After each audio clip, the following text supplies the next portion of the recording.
ಹವಾ ಯಾಕೋ ಕಡಿಮೆ ಅದ ಅನಿಸ್ಲಿಕ್ಕದ. ಬೋರ್ ಆಗ್ತಿದೆ. ಅದಕ್ಕೆ ಹೊರಗೆ ಹೊಂಟಿವಲ್ಲ, ಎಲ್ಲ ಹೋಗೋಣ? ಶಾಪಿಂಗ್ ಹೋಗೋಣ. ಶಾಪಿಂಗ್? ಹಾ. ಎಂಥೂನೇ ಇಲ್ಲ. ಏನಿಲ್ಲ? ಎಂಥೂಸಿಯಾಸಮೇ ಇಲ್ಲ. ಬೇಡ ಬಿಡು ಎಲ್ಲ ಹೋಗೋದು. ನಾ ಇರೋದ ಹೆಂಗಿದ್ದೀನಿ. ಈ ವೀಕೆಂಡ್ ಎಲ್ಲಾರು ಹೋಗೋಣ. ಬಿದಿಗಿದ್ದೆ ನೋಡ್ಕೊಂಡು. ಆಯ್ತು ಕೇಳು, ಈ ವೀಕೆಂಡ್ ಎಲ್ಲಾರು ಹೋಗೋಣ. ಹಾ. ಎಂಥೂಸಿಯಾಸಮ್ ಅನ್ನೋದು ಬೇಡವಾ ನಿನ್ಗೆ? ನಿಂಗೆ ಇಂಟ್ರೆಸ್ಟ್ ಇಲ್ಲ ಅಂದ್ರೆ ಹೇಳ್ಬಿಡು. ನಾ ಇರೋದ ಹೆಂಗಿದ್ದೀನ?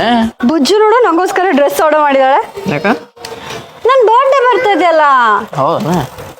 ನಿಂಗೆ ಏನಕ್ಕೂ ಎಂಥೂಸಿಯಾಸಮ್ ಇರಲ್ಲ. ಏನ್ ಹೇಳಿದ್ರು ಹೌದೇನಾ? ನಾ ಇರೋದು ಹೆಂಗಿದಿಲ್ಲ. ನಾಳೆ ಬೆಳಿಗ್ಗೆ 5 ಗಂಟೆಗೆ ದೇವಗೌಡ ಪೆಟ್ರೋಲ್ ಬಂಕ್ ಹೋಗೋಣ. ಪೆಟ್ರೋಲ್ ಅದಲ್ಲ ಗಾಡ್ಯಾಗ. ಪೆಟ್ರೋಲ್ ಅಲ್ಲ, ಒಳ್ಳೆ ತಿಂಡಿ ಸಿಗುತ್ತೆ. ಮುಂಜಾನೆ ಇದಕ್ಕೆ ಯಾರು ಹೇಳ್ತಾರೆ? ನಿಂಗೆ ಏನಕ್ಕೂ ಎಂಥೂಸಿಯಾಸಮ್ ಇಲ್ಲ ಅಲ್ಲ. ನಾ ಇರೋದ ಹೆಂಗಿದಿಲ್ಲ. ನೀ ಏನೋ ನ್ಯೂಸ್ ಇದ್ರು ನಾನು ನಾರ್ಮಲ್ ರಿಯಾಕ್ಷನ್ ಕೊಡ್ತೀನಿ. ನೀ KL ರಾಹುಲ್ ಮೀಟ್ ಆಗೋದು ಅಂತಂದ್ರೆ ನಾನು ಹಿಂಗ ರಿಯಾಕ್ಷನ್ ಕೊಟ್ಟಿರ್ತೀನಿ. IPL ಸ್ಟಾರ್ಟ್ ಆಗೋದನ 22 ಮಾರ್ಚ್ ಜಿಯೋ ಸಿನಿಮಾದಾಗ. ಮಸ್ತ್ ಟಿವಿ ನೋಡ್ಕೊ ಕೂತ್ ಬಿಡುದು. ಸ್ಮಾರ್ಟ್ ಟಿವಿದಾಗ 4K ದಾಗ ಕನ್ನಡದಾಗ ಹೋದ. ಹೌದು, ಜಿಯೋ ಸಿನಿಮಾದಾಗ ಮಸ್ತ್ ನೋಡ್ಕೊ ಕೂತ್ ಬಿಡುದು.